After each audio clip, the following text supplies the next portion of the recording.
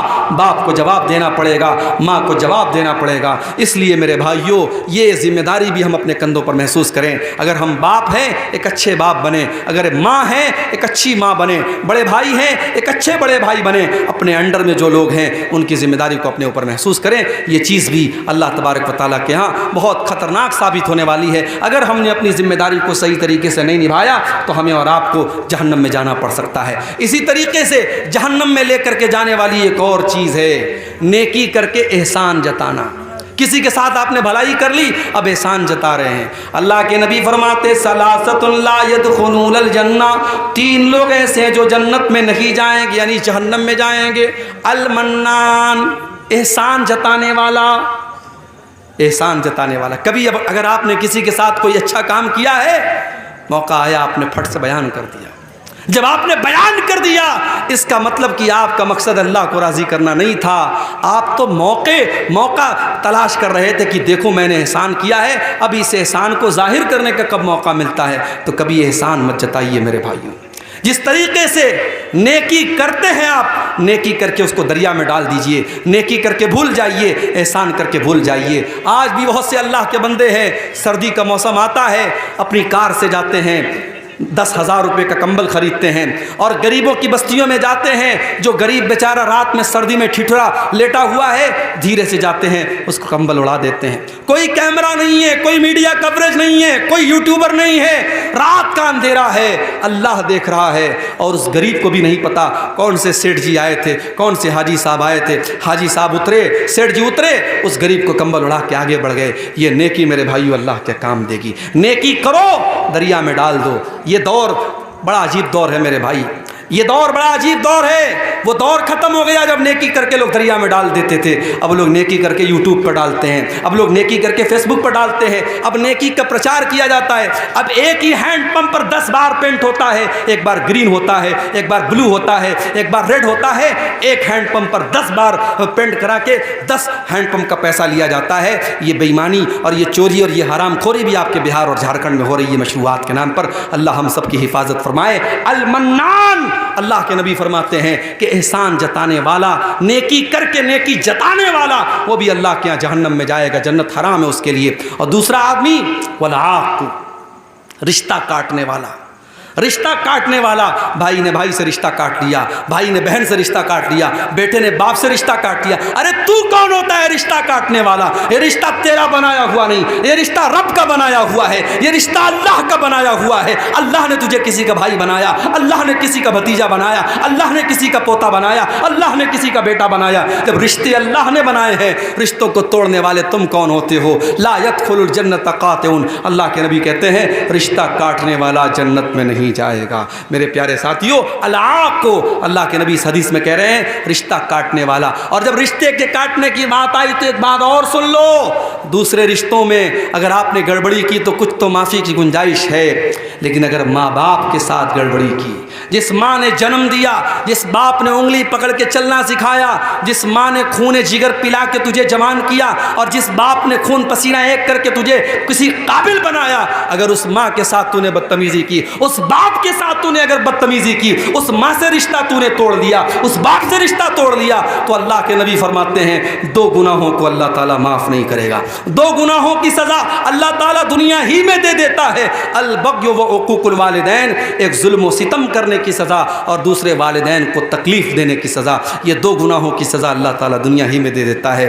میرے پیارے ساتھیوں, تو اس حدیث میں دوسرا گناہ یہ ہے العاق کو, رشتہ کاٹنے والا بھی جنت میں نہیں جائے گا. اور تیسرا کون ہوگا؟ وہ مدمن الخمری, شراب کا عادی, شراب کی لت جس کو لگ گئی. شراب کبھی پی لیا, توبہ کر لیا, الگ بات ہے. جس کو شراب کی لت لگ گئی, اب شراب کے بغیر رہتا نہیں ہے. اب یہ بہت خطرناک آدمی ہو گیا. اس کو شراب کے بغیر چین نہیں ہے, شراب کا ایڈکٹ ہو گیا, شراب کی لت لگ گئی. ایسا آدمی جنت اس کے اوپر حرام ہے. آج بھی سماج میں ایسے لوگ ملتے ہیں جو شراب کے اس قدر عادی ہو جاتے ہیں کہ بغیر شراب پیے وہ گھر میں نہیں آتے ہیں, اور اچھے خاندان کے ہیں, نیک اور اچھے گھرانے کے ہیں, مگر شراب کی لت لگ گئی. اب گھر میں جب آتے ہیں شراب پی کے آتے ہیں, کبھی بیوی کو گالی دیتے, کبھی بچوں کو گالی دیتے ہیں. کتنے غریبوں کو میں دیکھتا ہوں, شوہر اس طریقے سے شراب پی کے آتا ہے اور بیوی بیچاری دوسروں کے گھر میں جا کے جھاڑو پوچھا لگاتی ہے, برتن مانجتی ہے اور کام کرتی ہے, اور وہ بیوی جب پیسہ کما کے لاتی ہے, شوہر اس پیسے سے جا کے پھر شراب پی لیتا ہے. ایسے شوہر بھی سماج کے اندر موجود ہیں, اور ایسے شوہروں کو بڑا یاد رہتا ہے کہ صاحب میری بیوی میری خدمت کیوں نہیں کرتی, میری بیوی میری بات کو نہیں مانتی. ارے تو اپنی بیوی کا کتنا حق ادا کر رہا ہے؟ اسلام میں 1 وے ٹریفک نہیں ہے میرے بھائی. اگر شوہر کا حق بیوی کے اوپر ہے تو بیوی کا حق بھی شوہر کے اوپر ہے. جو اپنی بیوی کی کمائی کھاتا ہے وہ حرام خور سن لے, وہ بغیرت سن لے, تیری بیوی کا کام کمانا نہیں تھا. تیری بیوی دوسروں کے گھر میں جا کے برتن مانج رہی ہے اور تو بیٹھ کے شراب پی رہا ہے, تو بہت بڑا بغیرت ہے. اور سن لو, کان کھول کے سن لو, بغیرت بھی جنت میں نہیں جائے گا, بغیرت بھی جنت میں نہیں جائے گا. اللہ کے نبی نے فرمایا الدیوس الذی یقر فی اہل الخبث, وہ بغیرت انسان جس کے گھر میں بے حیائی ہو رہی ہو, بے شرمی ہو رہی ہو, اور اس کو کوئی فرق نہ پڑ رہا ہو, اس بغیرت کا انجام بھی یہی ہونے والا ہے کہ وہ جہنم کی آگ میں چلے گا. اور آگے بڑھیے, جہنم میں لے کر کے جانے والا ایک اور عمل ہے زبان کا غلط استعمال. زبان کا غلط استعمال کرنے والا بھی جہنم کی آگ میں جلے گا. اللہ کے نبی سے پوچھا گیا کہ سب سے زیادہ جہنم میں لے کر کے جانے والی کون سی چیز ہے؟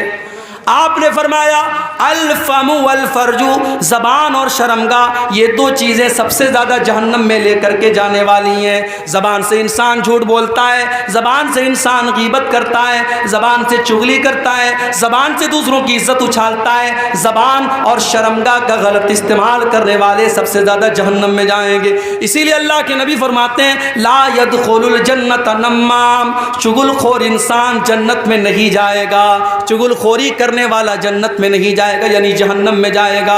اور یہاں ایک بات اور بتا دوں, چغل خور کس کو کہتے ہیں بھائی؟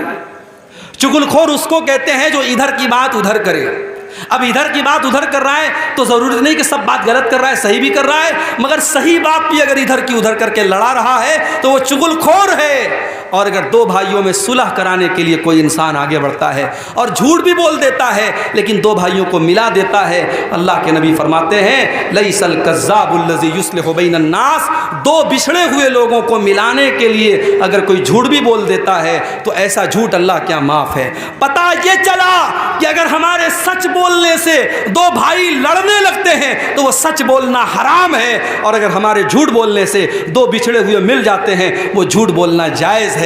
میرے بھائیوں، اسلام میں صلح صفائی کی بڑی اہمیت ہے۔ میں جانتا ہوں آپ کے گاؤں میں بھی کچھ ایسے ضرور معاملات ہوں گے، ہر گاؤں میں رہتے ہیں کہ کبھی کہیں بھائی بھائی میں مسئلہ چل رہا ہے، کہیں جو ہے باپ بیٹے میں مسئلہ چل رہا ہے، جہاں بھی من مٹاؤ ہے، دل میں میل کچیل ہے، صاف کر لو میرے بھائی، چغل خوری نہ کرو، غیبت نہ کرو، زبان کا غلط استعمال نہ کرو۔ اللہ کے نبی فرما رہے جہنم میں سب سے زیادہ لے کے جانے والی کوئی چیز ہے تو زبان اور شرمگاہ ہے۔ اور آگے بڑھیے، ایک اور چیز جہنم میں لے کر کے جانے والی ہے، اور وہ چیز ہے عورت کی بے حیائی۔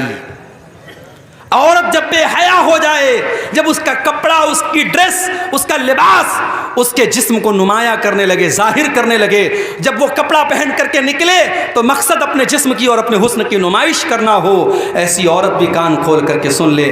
اللہ کے نبی فرماتے ہیں وَنِسَاءٌ كَاسِيَاتٌ عَارِيَاتٌ مُمِيلَاتٌ مَائِلَاتٌ، ایسی عورتیں جو کپڑا پہننے کے باوجود ننگی ہوں گی۔ قیامت کے پہلے ایسا دور آئے گا جب کپڑا پہن کر کے عورتیں ننگی ہوں گی، یعنی کپڑا اتنا ٹائٹ پہنے گی، اتنا ٹرانسپیرنٹ پہنے گی، اتنا پاردرشی پہنے گی کہ اس کپڑے سے ان کا جسم جھلکے گا، ان کا شریر جھلکے گا۔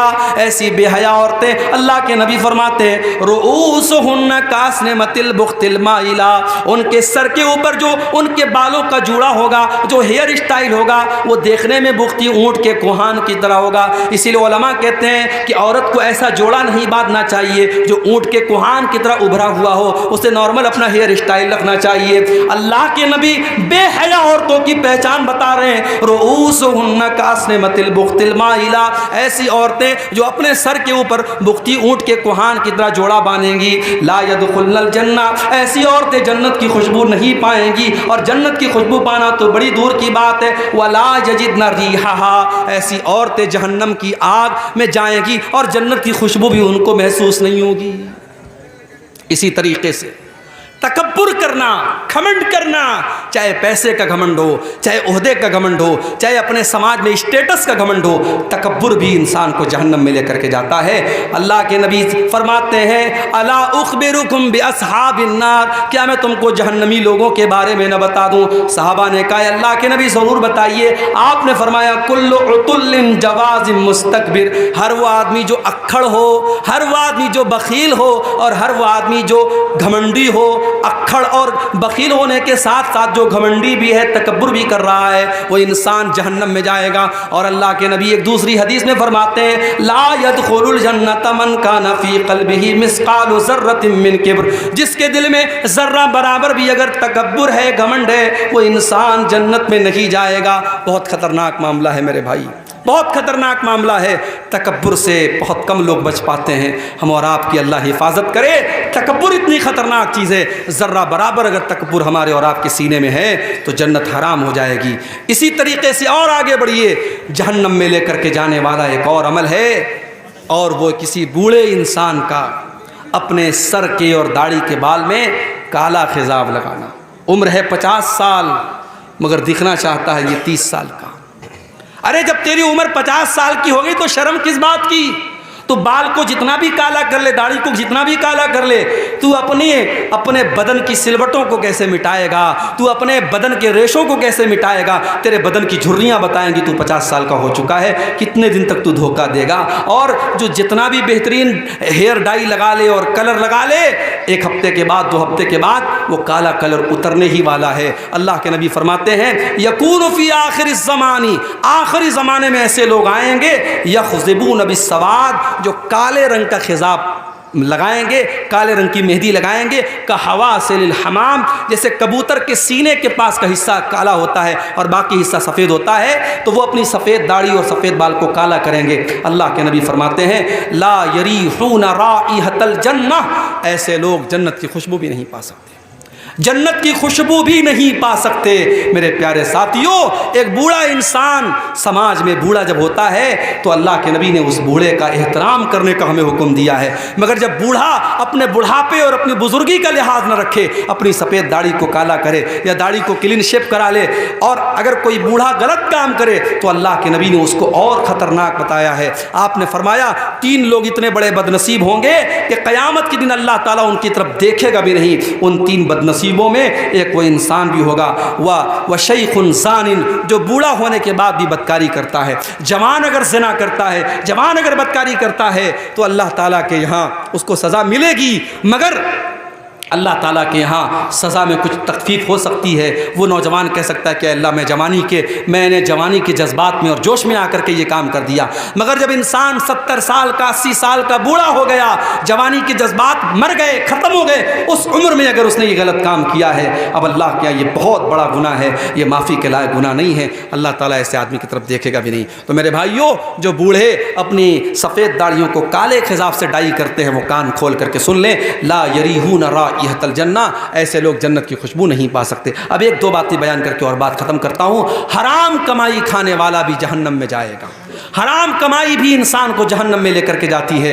اللہ کے پیارے نبی جناب محمد رسول اللہ صلی اللہ علیہ وسلم فرماتے ہیں کہ کل جسد نبت من سحت، ہر وہ بدن اور جسم جو حرام کمائی سے پلا بڑا ہو، فالنار اولا بہ، وہ جہنم کی آگ میں جائے گا۔ ابھی کرکٹ کا ورلڈ کپ چل رہا ہے، میرے پاس موبائل پہ بھی میسج آ رہا ہے، ڈریم 1 ڈریم 11 ڈاؤن لوڈ کیجیے، 1 کروڑ روپیہ کمائی ہے۔ 1 کروڑ کا نام سن کے کون اچھل نہیں جائے گا بھائی؟ 1 کروڑ کس کو پسند نہیں ہے؟ اب نوجوان کیا کرتا ہے؟ ایپ کو ڈاؤن لوڈ کرتا ہے۔ افغانستان اور پاکستان کا میچ چل رہا ہے، اب اس ایپ میں اس نے پیسہ لگا دیا 1 لاکھ روپیہ، اس کو لگ رہا تھا یار پاکستان جیت جائے گی، مضبوط ٹیم ہے، افغانستان بالکل کمزور ٹیم ہے، اس نے 1 لاکھ روپیہ لگا دیا، لیکن الٹ پھیر ہو گیا، افغانستان نے پاکستان کو ہرا دیا، اس کا 1 لاکھ ڈوب گیا۔ پھر اس کو اور 1 لاکھ لاس ہو گیا، مگر اب اس کو لگا کہ اب اگلا میچ ہوگا تو میں اور بڑا پیسہ لگاؤں گا، 2 لاکھ لگاؤں گا تاکہ وہ 1 لاکھ کور بھی ہو جائے اور 1 لاکھ اور مل جائے۔ اس طریقے سے آج آن لائن جوا کھیلا جا رہا ہے اور ہمارا نوجوان اس جوئے کا شکار ہو رہا ہے۔ یاد رکھو میرے بھائی، اگر تاش کے پتوں کے ذریعے جوا کھیلنا حرام ہے، اگر لاٹری حرام ہے، تو آن لائن بھی یہ جوا کے جتنے ایپ آ رہے ہیں یہ سب حرام ہے، اور یہ حرام کمائی اگر تم نے کما بھی لی اور گھر میں لے بھی آئے تو یاد رکھو اس کمائی کے ذریعے تم کبھی آباد نہیں ہو سکتے۔ اللہ کے نبی فرماتے ہیں کل جسد نبت من سحت، ہر وہ بدن جو حرام کمائی سے پرورش پاتا ہے، فالنار اولا بہ، وہ جہنم کی آگ میں جلایا جائے گا۔ اور یہاں پر مجھے وہ حدیث بھی یاد آتی ہے، جس حدیث میں اللہ کے نبی نے فرمایا کہ ایک آدمی لمبا سفر کر کے آتا ہے اور اللہ کی بارگاہ میں ہاتھ اٹھا کے ہاتھ پھیلا کے دعا کرتا ہے، یا ربی کہہ کے دعا کرتا ہے، اور اتنا لمبا سفر کر کے آیا ہے کہ بال میلے کچیلے ہو گئے ہیں، کپڑے میلے کچیلے ہو گئے ہیں، مگر اللہ کے نبی کہتے ہیں وہ جو کھانا کھا کے آیا ہے حرام کمائی کا ہے، جو پانی پی کے آیا ہے حرام کمائی کا ہے، جو کپڑا پہن کے آیا ہے حرام کمائی کا ہے۔ ایسا انسان جو حرام کھا کے، حرام پی کے اور حرام پہن کے آیا ہے، فَأَنَّا يُسْتَجَابُ لِذَلِكَ، تو اے میرے صحابہ بتاؤ ایسے انسان کی دعا کہاں سے قبول ہوگی؟ میرے پیارے ساتھیوں، آج ہم رو رو کے دعا کر رہے ہیں کہ اے اللہ فلسطینیوں کی مدد فرما، فلسطینیوں کی مدد فرما۔ چھوٹے چھوٹے بچوں کی لاشوں کی فوٹو آ رہے ہیں، ہمیں دیکھ کر کے تکلیف ہو رہی ہے، ہم دعا کر رہے ہیں مگر اللہ کی طرف سے کوئی مدد نہیں آ رہی۔ کیوں؟ کیونکہ آج ہمارا ٹارگٹ پیسہ کمانا ہے، حلال کی پرواہ نہیں، حرام کی پرواہ نہیں، ہمارا ایک ہی ٹارگٹ ہے، پیسہ کمانا ہے، جس طریقے سے بھی پیسہ آئے ہمیں کمانا ہے۔ اللہ کے نبی فرماتے ہیں یاتی علی الناس زمان، قیامت کے پہلے وہ دور بھی آئے گا، لا یبال المرء من این اخذ المال، انسان پرواہ نہیں کرے گا کہ مال حلال طریقے سے کما رہا ہے یا حرام طریقے سے کما رہا ہے۔ اسی طریقے سے میرے بھائیوں جہنم میں لے کر کے جانے والی ایک اور چیز ہے، اور وہ ہے اپنے مسلمان بھائی کا حق مارنا۔ اللہ کے نبی نے فرمایا من اقتطع حق امرئ مسلم، جس نے کسی مسلمان کا حق مارا وہ کان کھول کر کے سن لے، اس نے جہنم کا ایک ٹکڑا خرید لیا، اس نے جہنم کا ایک ٹکڑا لے لیا۔ اور اللہ کے نبی ایک دوسری حدیث میں فرماتے ہیں میں ایک انسان ہوں، مجھ سے غلطی ہو سکتی ہے، میرے پاس زمین و جائیداد کا لوگ کیس لے کے آتے ہیں، ایسا ہو سکتا ہے کسی کی چکنی چپڑی بات سن کر کے میں اس کے حق میں فیصلہ کر دوں، وہ زمین اس کی نہیں تھی، وہ جائیداد اس کی نہیں تھی، میں نے غلط فیصلہ کر دیا، جس کا حق نہیں تھا اس کو دے دیا، مگر اگر ایسا ہو گیا تو کان کھول کر کے سن لو فإنما أقطع له قطعة من النار، میں زمین کا ٹکڑا نہیں دے رہا ہوں، جہنم کا ٹکڑا دے رہا ہوں۔ میرے پیارے ساتھیوں، ابھی آپ نے نظم سنی کہ یہ زندگی ایک کرائے کا گھر ہے، ایک نہ ایک دن بدلنا پڑے گا۔ یہ زندگی کرائے کا گھر ہے میرے بھائی، یہاں ہمیشہ نہیں رہنا ہے، ایک دن مرنا ہے، اور سارا دھن دولت، زمین جائیداد، بینک بیلنس، جویلری، یہ سب چھوڑ کے جانا ہے۔ جو حرام طریقے سے آپ نے دوسروں کی زمین ہتھیائی ہے، کتنے دن اس زمین کا فائدہ اٹھاؤ گے بھائی؟ جس دن مرو گے 2 گز زمین میں ہم جائیں گے، اور وہ ساری زمین ہمارے رشتہ داروں کی، ہمارے بچوں کی ہو جائے گی۔ تو اپنے لیے ہم جس حرام کمائی کو کماتے ہیں اس کا مزہ ہم کتنے سال لیں گے؟ جس دن مریں گے سارا مزہ ختم ہو جائے گا۔ اس لیے میرے ساتھیوں، حرام کمائی سے اپنے آپ کو بچاؤ۔ یہ چند چیزیں تھیں جو جہنم میں لے کر کے جانے والی تھیں، اور جہنم کا ایک ہلکا سا نقشہ بھی میں نے کھینچا ہے، اس امید کے ساتھ کہ ہم جہنم میں لے کر کے جانے والے ان اعمال سے اپنی ہم حفاظت کریں گے، اور اللہ سے ہم دعا کرتے ہیں اللہ ہمیں اس کی توفیق عطا فرمائے۔ میت کو قبر میں اتارنے اور رکھنے کا صحیح طریقہ کیا ہے؟ دیکھیے، میت کو جو قبر میں اتارا جاتا ہے تو اس میں ایک تو یہ ہے کہ پایتانے سے اتارا جاتا ہے، اور اتارنے کے ٹائم بسم اللہ وعلی ملت رسول اللہ یہ کہہ کر کے قبر میں اتارا جائے، اس میں اور کوئی شرط نہیں ہے۔ ہمارے یہاں اصل میں جنازے کے تعلق سے بہت ساری باتیں رائج ہو گئی ہیں۔ اب جیسے کسی انسان کا انتقال ہو گیا تو فوراً لوگ کیا کرتے ہیں؟ قبلہ رخ کرتے ہیں۔ کوئی ضروری نہیں ہے، اگر قبلہ رخ انسان کا انتقال ہو گیا ہے اچھی بات ہے، موت کے ٹائم انسان کو اگر یہ لگے کہ یہ مرنے والا ہے اس ٹائم اس کو قبلہ رخ کر دو، لیکن مرنے کے بعد جنازے کو اسپیشلی قبلہ رخ کرنا اس کی کوئی ضرورت نہیں ہے۔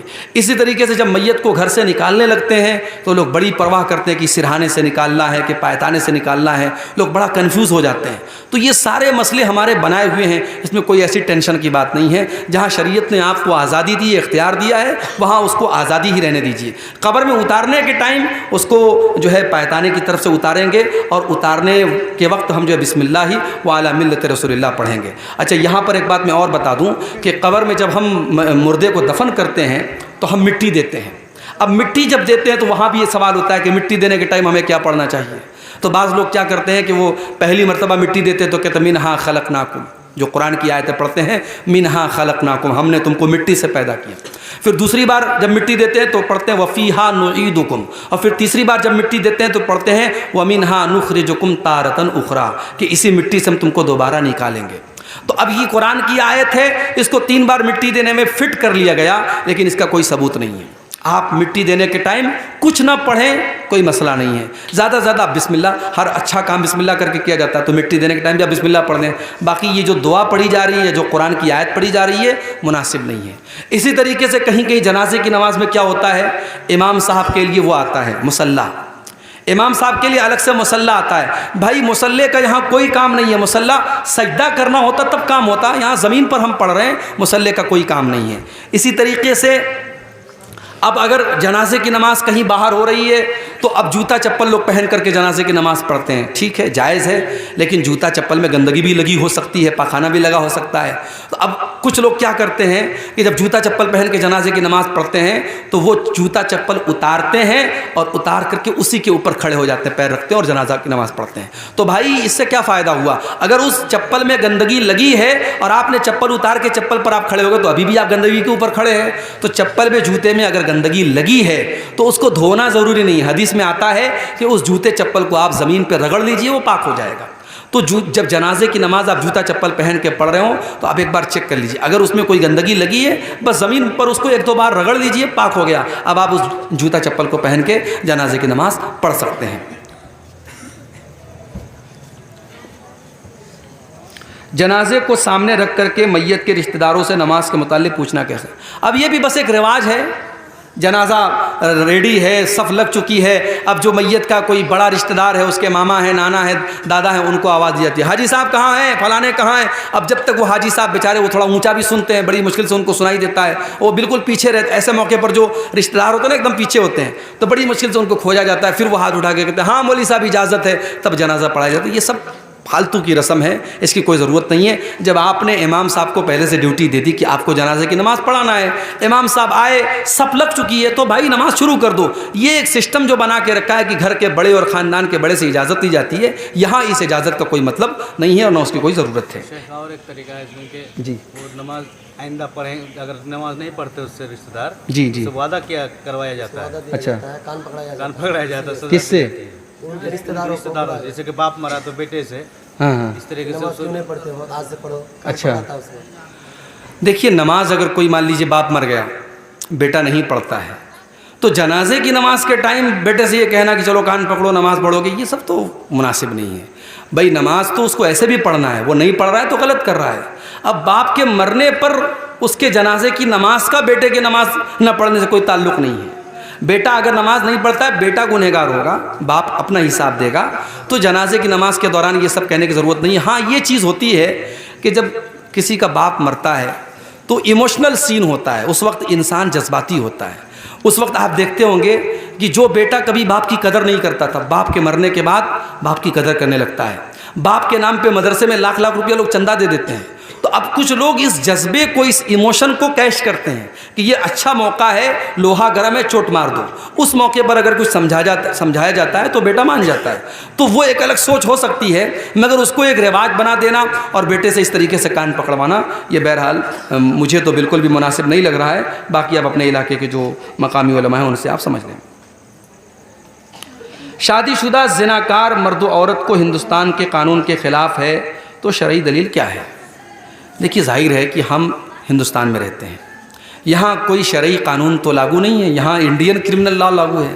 یہاں چور چوری کرے گا تو اس کا ہاتھ تھوڑی کاٹا جائے گا، قاتل کی گردن تھوڑی ماری جائے گی۔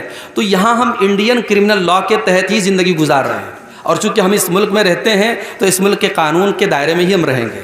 تو اگر کوئی مان لیجیے زناکار ہے، لڑکا لڑکی نے زنا کیا، تو ہمارا انڈین لا تو یہ کہتا ہے اس نے کوئی غلط کام کیا ہی نہیں، اگر آپس کی سہمتی سے کیا تو اس میں کچھ غلط نہیں ہے، اس کو قانون کے حساب سے کوئی سزا نہیں دی جائے گی۔ اب ہم شریعت کی جو سزا ہے، شادی شدہ ہے تو سزائے موت ہے، کنوارا ہے تو 100 کوڑے کی سزا ہے، وہ سزا بھی ہم نہیں دے سکتے، قانونی اعتبار سے ہم پکڑ لیے جائیں گے۔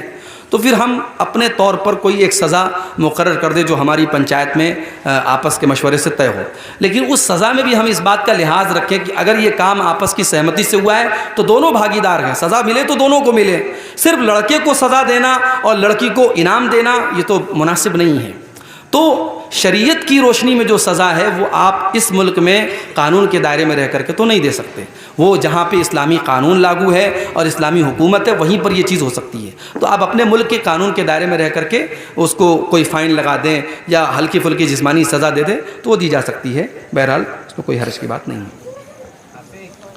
اللہ تعالیٰ نے موت کو سب سے پہلے کیوں پیدا کیا ہے؟ جیسا کہ سورہ ملک کے اندر ہے، ذرا وضاحت فرمانے کی زحمت فرمائیں۔ دیکھیے سورہ ملک میں اللہ نے فرمایا کہ الذی خلق الموت والحیات، اللہ نے موت کو پیدا کیا اور زندگی کو پیدا کیا۔ تو پہلے اللہ تعالیٰ نے موت کا ذکر کیا، تو اس سے علماء نے یہ دلیل پکڑی ہے کہ موت پہلے پیدا کی گئی۔ اب اس کی حکمت کیا ہے یہ اللہ عالم، اللہ زیادہ بہتر جانتا ہے۔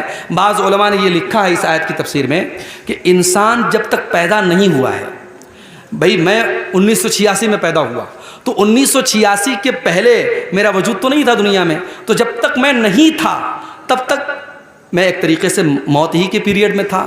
جب اسی لیے اللہ نے قرآن کے 29ویں بارے میں فرمایا سورہ دہر کے اندر کہ هل اتى على الانسان حين من الدهر لم يكن شيئا مذكورا، انسان کے اوپر ایک ایسا دور بھی آیا ہے جب انسان کوئی قابل ذکر چیز بھی نہیں تھا، کوئی جانتا بھی نہیں تھا اس کو، پیدا ہوا تب لوگوں نے جانا کہ ہاں یہ عبداللہ ہے، یہ عبد الرحمن ہے، یہ فلاں ہے، یہ فلاں ہے۔ تو ہماری پیدائش کے پہلے کا جو پیریڈ تھا وہ موت ہے، اس کے بعد ہم جب پیدا ہوئے یہ زندگی ہے، اب ہم جب مر جائیں گے وہ موت ہوگی، اور پھر جب ہم قیامت کے دن اٹھیں گے وہ دوسری زندگی ہوگی۔ تو 2 بار زندگی ہے اور 2 بار موت ہے، یہ ملا کر کے اس کا قرآن میں بھی اللہ نے ذکر کیا ہے۔ باقی اللہ نے موت کو پہلے کیوں پیدا کیا اس کی کوئی حکمت بتائی نہیں گئی ہے، اور ضروری نہیں ہے کہ ہر چیز کی حکمت بیان ہی کی گئی ہو۔ لا یسأل عما یفعل، اللہ جو کرتا ہے اللہ سے پوچھا نہیں جاتا ہے، ٹھیک ہے۔ میت کو جب قبر میں رکھتے ہیں تو اس کو سر کو پورا گھما دیا جاتا ہے، کس طرف؟ پشچم طرف؟ ہاں پشچم طرف اس کو موڑ دیا جاتا ہے سر کو، جب سر کو پورا گھما دیا مطلب یعنی کہ جب اس کو اوپر چڑھا دیتے ہیں اس کو سر کو گھما دیتے ہیں، گردن کو موڑ دیتے ہیں۔ اس میں میں نے ایک مرتبہ یہ مسئلہ آیا تھا میرے سامنے، تو اس میں بہرحال گنجائش موجود ہے سر کو گھمانے کی، سر کو یعنی داہنی طرف جو ہے کرنے کی گنجائش موجود ہے، اس پر ہم مزید تفصیل سے کسی اگلی تقریر میں۔ واشهد ان محمدا عبده ورسوله یا ایها الذین آمنوا اتقوا الله حق تقاته ولا تموتن الا وانتم مسلمون یا ایها الناس اتقوا ربکم الذی خلقکم من نفس واحدہ وخلق منها زوجها وبث منهما رجالا كثيرا ونساء واتقوا الله الذي تساءلون به والأرحام إن الله كان عليكم رقيبا يا أيها الذين آمنوا اتقوا الله وقولوا قولا سديدا يصلح لكم أعمالكم ويغفر لكم ذنوبكم ومن يطع الله ورسوله فقد فاز فوزا عظيما أما بعد فإن خير الحديث كتاب الله وخير الهدي هدي محمد صلى الله عليه وسلم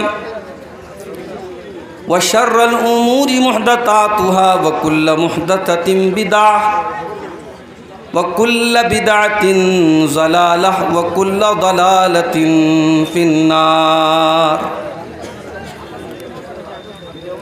أعوذ بالله من الشيطان الرجيم بسم الله الرحمن الرحيم إن جهنم كانت مرصادا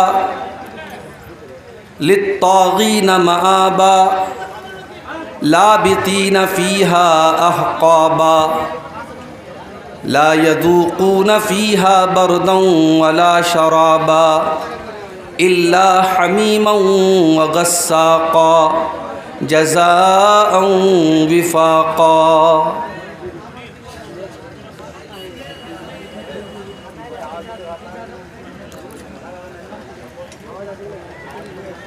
زندگی ایک کرائے کا گھر ہے، ایک نہ ایک دن بدلنا پڑے گا۔ زندگی ایک کرائے کا گھر ہے، ایک نہ ایک دن بدلنا پڑے گا۔ موت جب تجھ کو آواز دے گی، موت جب تجھ کو آواز دے گی، گھر سے باہر نکلنا پڑے گا۔ روٹھ جائیں گی جب تجھ سے خوشیاں، غم کے سانچے میں ڈھلنا پڑے گا۔ وقت ایسا بھی آئے گا ناداں، تجھ کو کانٹوں پہ چلنا پڑے گا۔ اتنا معذور ہو جائے گا تو، اتنا مجبور ہو جائے گا تو، یہ جو مخمل کا چولا ہے تیرا، یہ کفن میں بدلنا پڑے گا۔ کر لے ایمان سے دل کی صفائی، چھوڑ دے تو برائی، وقت باقی ہے عاصی سنبھل جا، ورنہ دوزخ میں جلنا پڑے گا۔ ایسی ہو جائے گی تیری حالت، کام آئے گی دولت نہ طاقت، ایسی ہو جائے گی تیری حالت، کام آئے گی دولت نہ طاقت، چھوڑ کر اپنی اونچی حویلی تجھ کو باہر نکلنا پڑے گا، جلوے حسن بھی جا بجا ہے اور خطرات بھی ہیں زیادہ، زندگانی کا یہ راستہ ہے، ہر قدم پہ سنبھلنا پڑے گا، باپ بیٹے یا بھائی بھتیجے تیرے ساتھی ہیں جیتے یہ جی کے، اپنے آنگن سے اٹھنا پڑے گا، اپنی چوکھٹ سے ٹلنا پڑے گا، ہے بہت ہی بری چیز دنیا، کیوں سمجھتا ہے دنیا کو اپنا، باز آ جا گناہوں سے ورنہ عمر بھر ہاتھ ملنا پڑے گا، پیار سے سب کو اپنا بنا لے، جس قدر ہو سکے تو دعا لے، پیار سے سب کو اپنا بنا لے، جس قدر ہو سکے تو دعا لے، مت لگا آگ نفرت کی ناداں، ورنہ تجھ کو بھی جلنا پڑے گا، چاہتا ہے اگر سرخ روئی، چاہتا ہے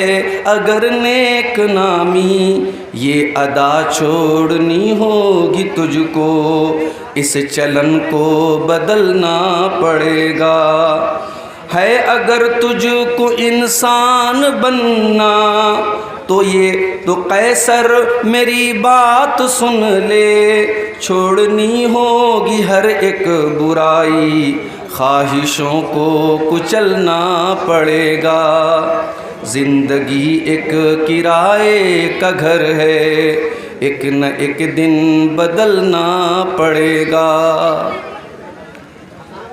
صدر محترم، علماء کرام، محترم بزرگوں، نوجوان ساتھیوں، پردہ نشین ماؤں اور بہنوں، پیارے بچوں، آپ کے اس گاؤں میں اس مدرسے کے سالانہ پروگرام میں لگاتار دوسری مرتبہ حاضر ہونے کا موقع مل رہا ہے۔ آدھی رات گزر چکی ہے، رات کے تقریباً 12:45 بج رہے ہیں۔ اب تک آپ نے علماء کرام کے مختلف موضوعات پر بیانات سنے۔ شیخ نور الاسلام رحیمی صاحب، ان کا بھی خطاب آپ نے سماعت فرمایا۔ آسام سے تشریف لائے ہوئے بنگلہ زبان کے بڑے میٹھے اور بڑے بہترین خطیب اور مقرر شیخ منور حسین آسامی صاحب کو بھی آپ اس سے پہلے سن رہے تھے۔ ممکن ہے میرے بعد بھی 1-2 علماء کا خطاب ہونا ہو۔ یہ جلسے، یہ تقریریں، یہ پروگرام میرے بھائیوں ہمارے ایمان میں اضافہ کرنے کے لیے، ہمیں سیدھا راستہ بتانے کے لیے اور شیطان کے راستے سے ہمیں بچانے کے لیے یہ باتیں ہوتی ہیں۔ ان کا مقصد یہ نہیں ہوتا ہے کہ ہم ایک کان سے سنیں اور دوسرے کان سے اڑا دیں۔ ان کا مقصد یہ ہوتا ہے کہ ہم جو باتیں سنیں ان کو اپنی زندگی میں اپنانے کی کوشش کریں، جو اچھی باتیں ہم سنیں ان کو اپنائیں، اور جن بری باتوں سے ہمارے علماء ہمیں روکتے ہیں ان سے ہم بچنے کی کوشش کریں۔ میں اللہ سے دعا کرتا ہوں رب العالمین ہم سب کو اس کی توفیق عطا فرمائے، آمین۔ میرے بھائیوں، اللہ تبارک و تعالیٰ نے اس دنیا کا نظام اور سسٹم ایسا بنایا ہے کہ اس دنیا میں ہر انسان کو اللہ تعالیٰ نے ایک وقت مقرر کیا ہے، ایک ٹائم فکس کیا ہے، اس ٹائم پر اس کو موت آئے گی، وہ مر جائے گا، اور مرنے کے بعد اب قیامت تک اپنی قبر کے اندر، جس کو آپ قبر کی زندگی کہہ لیں، جس کو آپ برزخ کی زندگی کہہ لیں، اس زندگی میں، اس جیون میں اپنے عمل کے اعتبار سے انسان رہے گا۔ اگر اچھا عمل تھا، عقیدہ اچھا تھا، عمل اچھا تھا، تو قبر کی زندگی اس کے لیے جنت کا نمونہ بن جائے۔ اگر عمل خراب تھا، اگر عقیدہ خراب تھا، اگر کیریکٹر خراب تھا، تو وہ قبر کی زندگی اس کے لیے جہنم کا ایک سیمپل بن جائے گی، جہنم کا ایک نمونہ بن جائے گی۔ اس کے بعد جب قیامت آئے گی تو رب العالمین اپنے بندوں کا حساب لے گا، اور وہاں جو کامیاب ہوگا اس کا نام اعمال اللہ تبارک و تعالیٰ اس کے داہنے ہاتھ میں دے گا، جو ناکام ہوگا اس کا نام اعمال اس کے بائیں ہاتھ میں، اس کے لیفٹ ہینڈ میں دیا جائے گا۔